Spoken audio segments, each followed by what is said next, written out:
¿Qué tal? Bienvenidos al cuarto episodio de Vayamos al Grano. Estamos encantados con la acogida. Ya sabéis que nos podéis seguir a través de nuestras redes sociales y que tenéis disponibles todos los episodios de este espacio gastronómico donde ponemos en valor, ya sabéis, el producto estrella, pero también la gastronomía valenciana. El producto estrella que evidentemente es el arroz. Nos puedes escuchar en iVoox, nos puedes escuchar en Spotify y también puedes escucharnos y vernos, por supuesto, en YouTube, además de que lo compartimos, ya sabéis, en las redes sociales de Al Grano.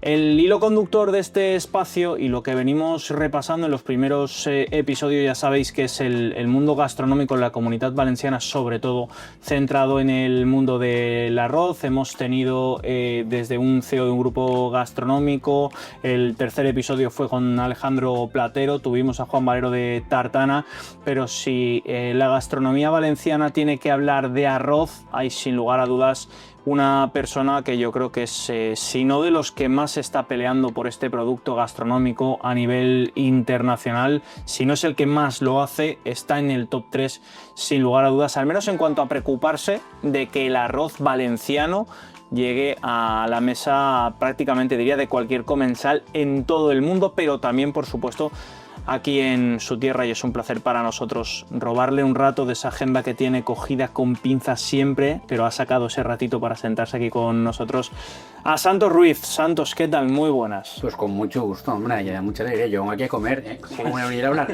Claro también sí. Es verdad, también es verdad.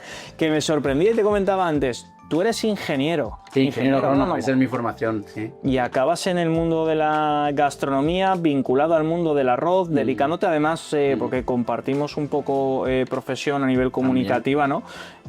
Como divulgador de lo que es la denominación de origen en Valencia, de lo que es el arroz valenciano. ¿Cómo llega Santos ahí? Bueno, a la denominación de origen llego como ingeniero agrónomo, porque la denominación de origen tiene como principal función certificar la calidad y el origen de los arroces. Yo una parte importante de mi tiempo me la paso en el campo, en la albufera, visitando y haciendo inspecciones de campo. La cosa es como yo luego a la gastronomía, ¿no? Ya es más son el azar y las aficiones y los gustos y las inquietudes. Va vinculado también con la DEO, que decir, al final entras en un sitio donde lo que estás trabajando yo creo que es el producto vertebrador de un territorio que es la Comunidad Valenciana. Sí, lo que pasa es que mi función como ingeniero gastronómico va mucho más allá del arroz, ¿no? De hecho, intento separarlo lo más posible.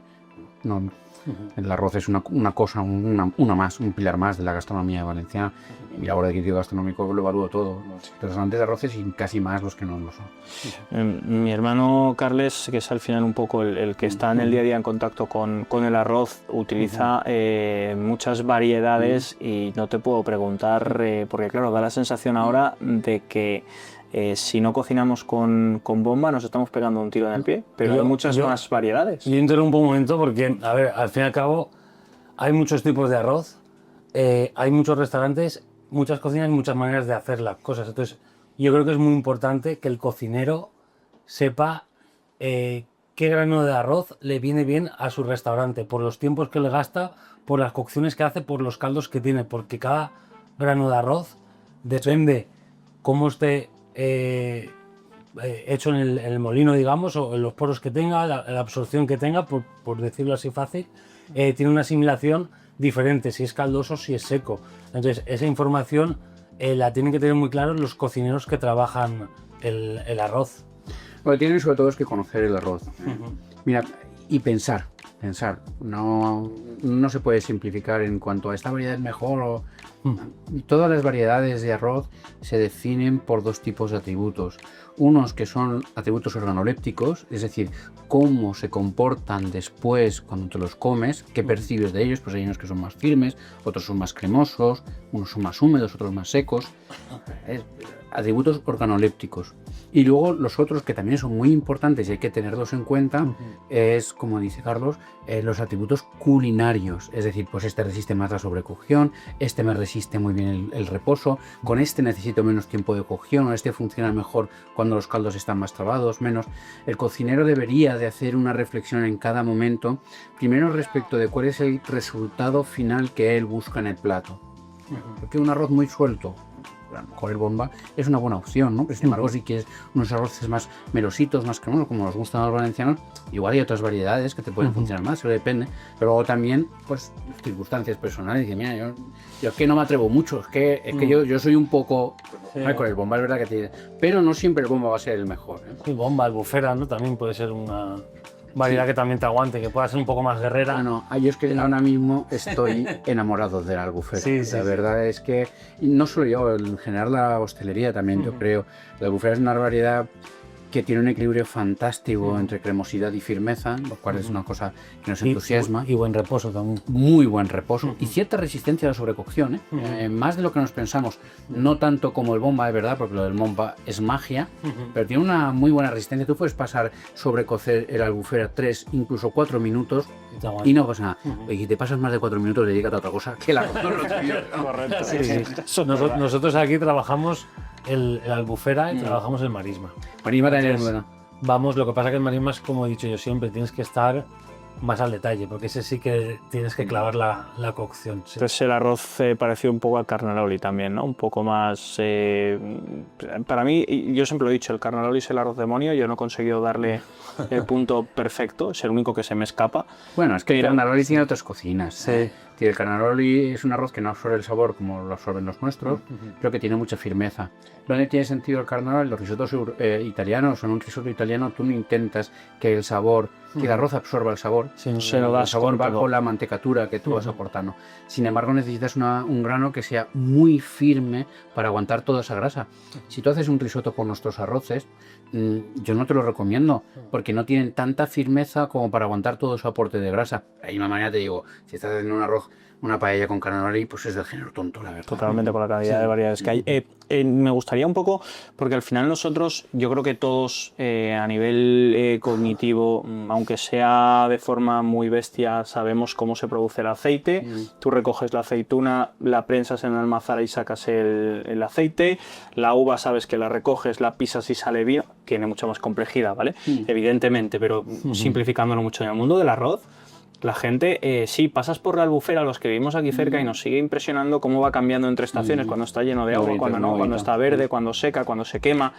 Pero yo creo que no hay una conciencia de, señores, el arroz es A, B, C, D, y es decir, desde que lo planto, es que no es desde que lo planto, desde cómo preparo el terreno para plantar, planto, cómo inundo, cómo recojo, cómo lo separo del grano de lo que es la paja. ¿Cómo es ese proceso? Desde que llegáis para plantar hasta que el arroz sale del molino en la bolsita. Bueno, pues es largo, ¿eh? Bueno, o sea, sin que sea pisar el arroz y que salga... Nosotros comenzamos la cosecha del año actual, la comenzamos cuando segamos el de la cosecha anterior, ¿no? Nada más salir el arroz, la máquina del campo, a las 2 semanas. ¿En qué fechas hablamos aproximadamente? Septiembre, finales de septiembre. A finales de septiembre sale la máquina del campo y a mediados de octubre, como muy tarde, comenzará ya nuestro ciclo del año siguiente, que comienza inundando los campos de arroz. Cuando inundamos los campos de arroz lo hacemos fundamentalmente para evitar la intrusión salina, que no entre el agua salada del mar y que se nos salinicen los campos. Es por esto que si tú vas durante todo el invierno, hacemos ese proceso que llamamos la perellona, que es dejar los campos inundados, un momento precioso para visitar los campos de arroz, porque están llenos de aves, es un momento para ver el aguilucho lagunero, para ver, bueno, las garzas reales las veremos en cualquier momento, pero los anátidas en general, desde el coiber a el pato cuchara, a el ave fría, que también aparece en estos meses de más fríos. Es un momento súper bonito y yo creo que a mí personalmente es el paisaje del arroz que más me gusta. Hacia finales de marzo, ese agua que ha estado inundando los campos la retiraremos para que durante un mes o mes y medio dejemos asolear la tierra con el fin de que se seque. Cuando se ha secado, eso que era un barrizal, un lodazal, se ha convertido en un campo de tierra. En ese momento pasamos con el tractor y lo labramos para desmenuzar la tierra. Necesitamos hacer esto porque a continuación vamos a pasar con una máquina que llamamos el láser, que nivela bien los campos para que después el agua vaya transcurriendo por el campo lentamente, pero que tenga un buen flujo del agua. Correo. Sí, un buen flujo del agua. Cuando esté el campo bien nivelado, haremos lo que llamamos el abono de fondo, que es aportar los nutrientes que creemos que va a necesitar la planta durante todo el verano, y a continuación hacemos la inundación. Lo hacemos por finales de abril, 27-28 de abril, normalmente empezamos a inundar, hasta 5 o 10 de mayo, que se terminan de llenar de agua los últimos campos. En el campo tuyo, nada más inundar de agua, enseguida inmediatamente sembraremos. Hacemos siembra directa. Tiene que ser muy rápido para evitar que la tierra se enfríe. Estamos en tiempos de primavera, que bueno, ya hace Hay calor. oscilación térmica. Claro, y como baje mucho la temperatura por la noche, pues tú te quedas, corres el riesgo de que el arroz no germine. Y si no germina, ya tienes problemas, porque lo tienes que resembrar, ya fuera de ciclo. El grano que echáis, ese grano está antes de echarlo tratado o está puesto a remojo. Puesto a remojo, sí. Pero no es para acelerar la germinación, como a veces se piensa, sino para que pese. Porque si tú tiras el grano de arroz al agua sin haberlo mojado, flota. Y entonces se te va hacia un lado del campo, pero no cae abajo y no germina. Entonces, la razón por la que la ponemos a remojo, aparte de por avanzar un poquito la germinación, luego nos viene bien, pero fundamentalmente es para que una vez que llegue el agua, pese el grano y caiga hacia el fondo para empezar a enraizar, nada más germinar. Y luego ya es dejar que crezca la paja, recoges el arroz y el molino. Ojalá fuera tan fácil. Bueno, lo estoy simplificando. El episodio va corto si lo dejamos pasar. Sí, no, pero hay mucha faena. Efectivamente, durante todo el verano irá produciendo paja. Al play rápido. Sí. No, es que me ha hecho gracia lo fácil que hacer el arroz. Claro, por simplificarlo, por hacer el ABC. Trabajo, Claro, si me ha escuchado algún productor de vinos ahora mismo me quiere asesinar. Pasaremos todo el verano la planta creciendo, formando esa espiga tan bonita que luego cosecharemos en septiembre. Y una vez que cosechemos, al molino le va a llegar el grano de arroz, que para que lo entiendas fácilmente, ese proceso de elaboración, parte de... es como si fuera una almendra. Le quitas primero la cáscara dura y luego te aparece la almendra de color marrón. Y luego le quitas la pielecita y te haces la almendra blanca. Pues el arroz es igual. Tiene una cascarilla por fuera, le llamamos grumillas, hay que quitarlas. Una vez que le quitamos, lo descascarillamos, nos encontramos con lo que sería el arroz integral. Y ese que sería la almendra con la pielecita, hay que pasarlo por el molino para rasparlo ya que aparezca el grano de color blanco. Y después depende, que hay gente que llega a entenderlo o que hay como muchos mitos que no sabes al final el por qué o cómo se hace. O sea, depende del molido que tenga el arroz. El grado de elaboración, sí. Cambia las propiedades organolépticas, sí. Pero el nombre también de ese grano final. No. Oye, ¿qué son las variedades? A ver, o sea, tú por molirlo más. A ver, no, generalmente, si no lo mueles nada o no lo elaboras nada, tienes el arroz integral. Si le das una pasadita, se ha llamado tradicionalmente arroz semi-integral, pues es más morenito, que tiene una pasada para que no tarde tanto en la cocción. Y luego ya cuando llegamos en el grano blanco, es verdad que cada molino suele darle un punto de blancura, porque esto del blanco, el arroz blanco es como los trajes de novia, ¿no? Que es blanco marfil, otro blanco roto, otro blanco inocencia. No te metas en ese jardín, que son todos blancos. Sí, pero no son igual. Nosotros lo pasamos en una máquina que se llama KET y medimos el grado KET. Lo normal es, cada molino le da el grado de blancura en el que él confía. Por eso decimos siempre, o decían nuestras madres, yo es que tengo cogido el punto a este arroz, y si me lo cambian, me marean. ¿Por qué? Porque cambia el grado de elaboración y al cambiar el grado de elaboración cambia también inexorablemente el tiempo de cocción, ¿no? Entonces... nos decía, no sé cómo plasmarlo, sobre todo aterrizarlo de alguna forma, Juan Valero de Tarragona, buen amigo y buena gente, que la Dana, dentro de todo lo que ha supuesto para todos, no hace falta que recordemos todo lo que ha supuesto la Dana a nivel de pérdidas de personas, materiales, pero a nivel de tierra, a nivel de agricultura, estamos en una zona donde hay desembocadura de ríos y históricamente se han producido riadas, que es lo que ha dado origen también a que la huerta valenciana pues tenga ese punto, ¿no?, fértil. En este caso, la Dana con todo ese lodo que ha arrastrado. No pienso solo en el arroz, pienso por ejemplo en el Perelló también, en la huerta del Perelló y en sus tomates. Al final... Es que ahí ya llegó menos lodo, ¿eh? Bueno, pero quiero decirte que al final es una tierra donde se cultiva y en la zona de la Albufera también se hablaba de esa afectación de la zona de la Albufera, pero es verdad que ese lodo de alguna forma ha aportado nuevos nutrientes a la tierra y estaríamos igual ante un año de buena cosecha para el arroz. A ver, hay que ver cosas distintas. Primero, la Dana fue una tragedia para los agricultores a nivel personal. Totalmente. Es decir, en sus casas, la mayoría de nuestros agricultores, sobre todo del noroeste del lago, Catarroja, Masanasa, Alfafar, estos lo perdieron todo, pobrecitos, perdieron los coches, perdieron los muebles, perdieron hasta el pijama, lo perdieron Sí, todo. O sea, a nivel personal, y algunos algún familiar, ¿no? A nivel personal fue una tragedia. Lo que pasa es que es verdad que a nivel productivo no ha afectado para nada. Primero porque tuvimos la inmensísima suerte de que la Dana vino justo después de haber terminado de secar las últimas partidas de arroz, de tal manera que todo el arroz estaba o en silos o en naves almacenado. Que excepto silos y naves, que excepto en el caso de la cooperativa de Masanasa, que sigue perdiendo 2 millones de kilos de los 120 millones que se hacen en global, pues ninguno se vio afectado. Y además, pues los agricultores tenían los tractores en sus sequeras y tal, y la verdad, el tejido productivo no se ha visto afectado. Algunas infraestructuras sí, caminos, tequias, que se arreglaron muy bien, la verdad, todavía que habrá cosas que uno querrá mejorar, pero se arreglaron bien. Y efectivamente a los campos, pues ha sido tradicional que después de las avenidas los campos han sido más fértiles. Yo pensaba de hecho que el año pasado iba a ser una gran cosecha, no lo fue, pero no tuvo nada que ver con los efectos de la Dana, sino de la climatología.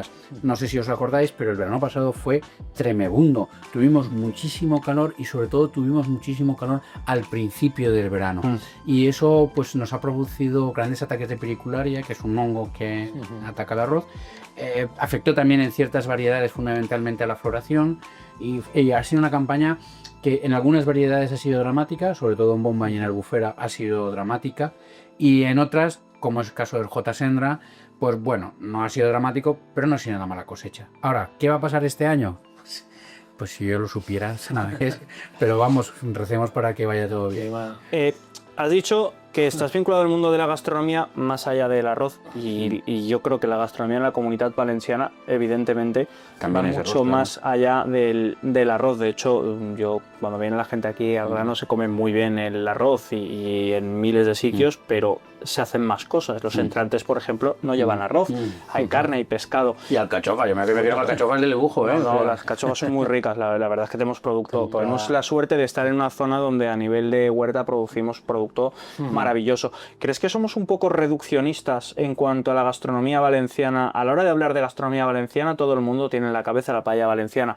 Y yo, ¿qué quieres que te diga? Echamos de menos o no hablamos tanto de la fideuà, del arroz al horno, de un arroz en fesol sin apps, que me parece maravilloso. O hablamos de la ensalada valenciana y nos olvidamos de las alcachofas pensando en las de Valencia o incluso en las de Benicarló.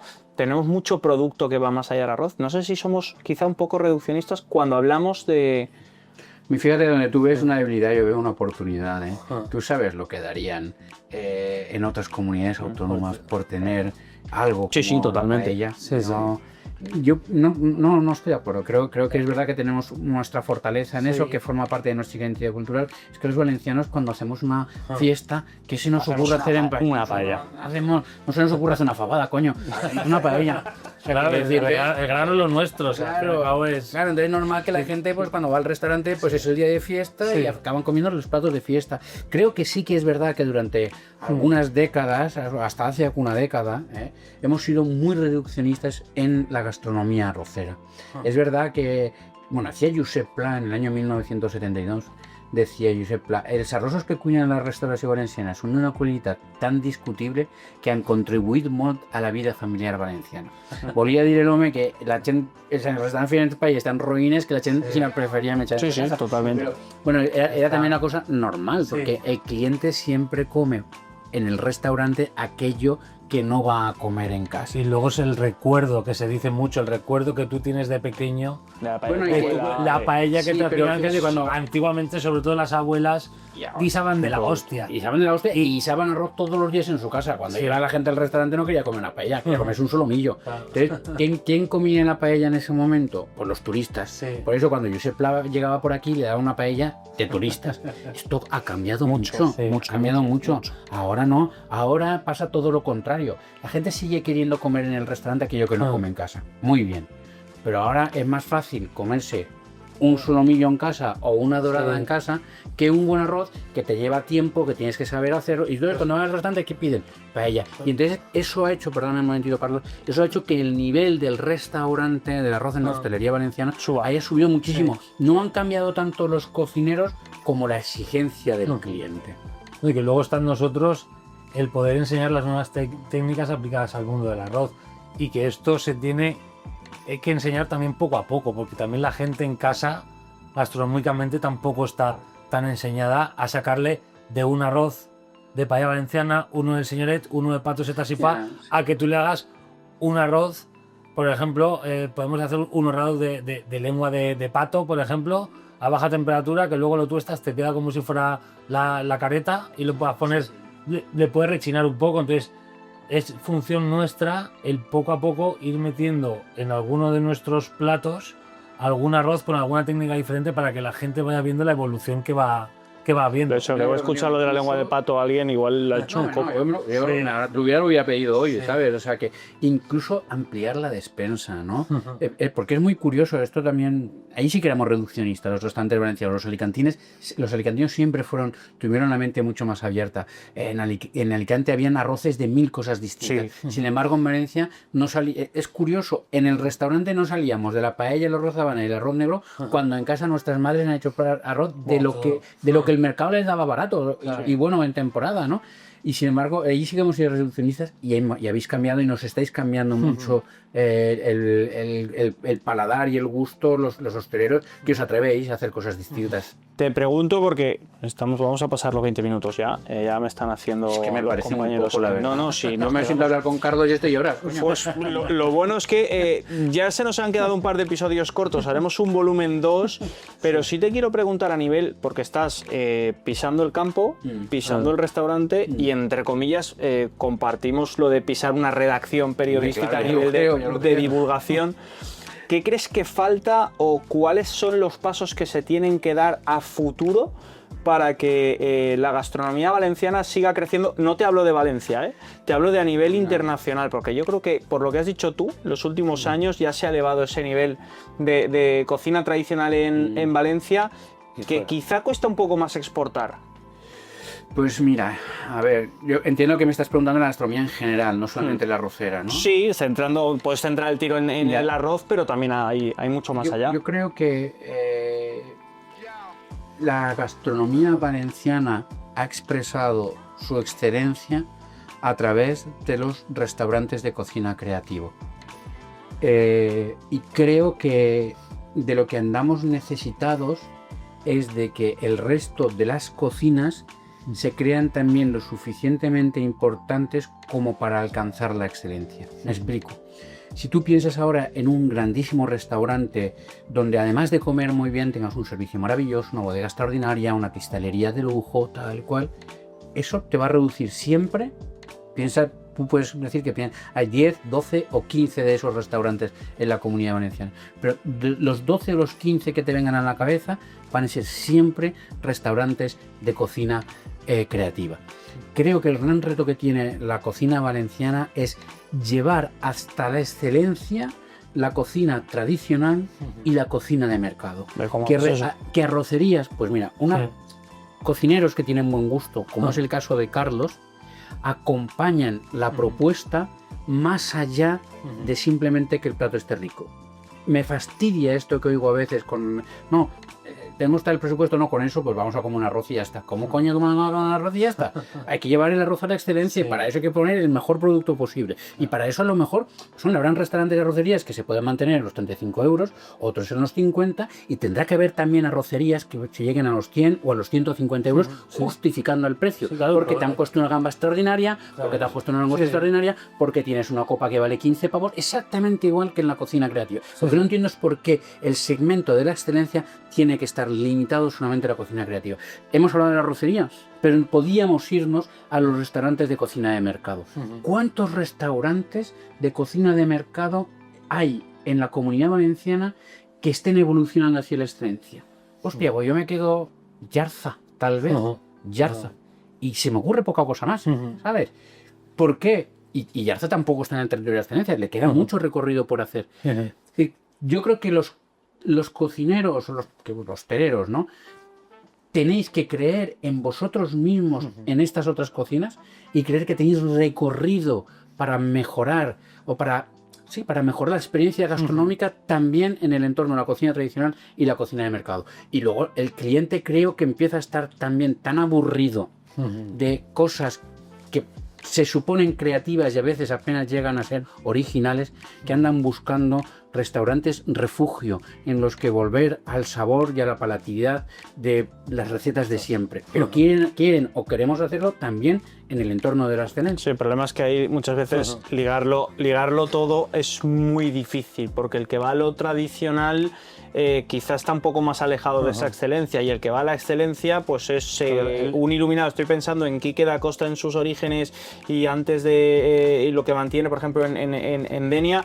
Claro, tú vas a comer allí y es otra película completamente diferente, pero yo siempre lo he dicho, porque este tipo de cocineros, se entienda bien esto, porque luego van a sacar el clip, acordaros de todo esto, están zumbados, o sea, son visionarios, es gente que mentalmente van a otra historia. Lo que pasa es que yo creo también que no es solamente cuestión del perfil del cocinero. No sé. Es que esto es mucho culpa de la guía Michelin. La guía Michelin, es verdad, ha premiado. ¿Cuál es el síntoma del éxito en España? La estrella. El que tiene la estrella Michelin. Michelin. La estrella Michelin solo premia un modelo de restaurante, que es aquel que ofrece un menú de degustación largo y estrecho en un entorno en el que los detalles están cuidados, tal cual. Vale. Ese es el modelo que premia, ese es el único modelo de éxito para la estrella de Michelin, para la guía Michelin. Si aparece un cocinero con vocación, con ambición, con capacidad de trabajo y cierto talento, él ¿hacia dónde va a tirar? Hacia el que está puesto como modelo de éxito, que es aquel. ¿Qué ha hecho la guía Michelin? Desgraciadamente, vaciar de talento el resto de las cocinas. No es que esos cocineros que están haciendo esas cocinas creativas estuviesen abocados a hacer solo esa cocina. Uno sí, es el caso de Quique, que efectivamente está zumbado en cierta medida, pero otros están ahí porque ahí es donde está el éxito. Y si les hubiésemos abierto un poquito más el abanico, a lo mejor se hubiesen ido a otros. Entonces, yo creo que hay que recorrido, y que restaurantes como este tienen que ambicionar, que deben de ir. Dicen, ya estamos en los platos. Bueno, pues ahora además de estar buenos, vamos a hacerlos más bonitos, vamos a adornarlos mejor, vamos a tener mejor bodega, vamos a llevarlo todo más todavía. Lo merecemos. Es ir mejorando poco a poco, llegas a un nivel y siempre vas a querer, la ambición te va, es lo que tú estás diciendo, la ciudad muy bien. No hay que limitarnos. Eso es La arrocería no tiene límite. Tú, ¿por qué no me puedo yo sentar como un marqués en una arrocería y antes comerme una gamba de campeonato y una ensalada donde la lechuga esté recién salida del huerto de esa misma mañana, y luego unas habitas baby recién cogidas, recién confitadas, y luego también se puede expresar la excelencia a través de la cocina tradicional. Que nos quedamos sin tiempo, nos hemos pasado un poco, este episodio va a ser largo, lo que pasa es que esto, si lo siento yo, porque esto va a tener un volumen 2, vas a tener que volver, nos ha pasado lo mismo contigo que con Juan Valero, así que os vamos a tener que recapitular a los dos porque tenemos un volumen 2. A mí al grano me gusta venir a comer, pero bueno, si hay que charlar, hacer las dos cosas. Venga, hecho. Ha sido un placer, Santos, ya sabéis que tenéis el podcast en todas las plataformas plataformas, ya no sé si os dejan, creo que sí está el enlace por aquí abajo, por aquí arriba, ya sabéis, iVoox, Spotify, nuestras redes sociales, y que aquí lo que tratamos es de poner en valor nuestro producto, nuestra gastronomía, que sí, que por supuesto es el arroz, que hay muchas cosas más, y ya sabéis que en este Vayamos al Grano lo que tratamos es eso, de que nuestro producto y nuestra gastronomía den siempre un paso al frente.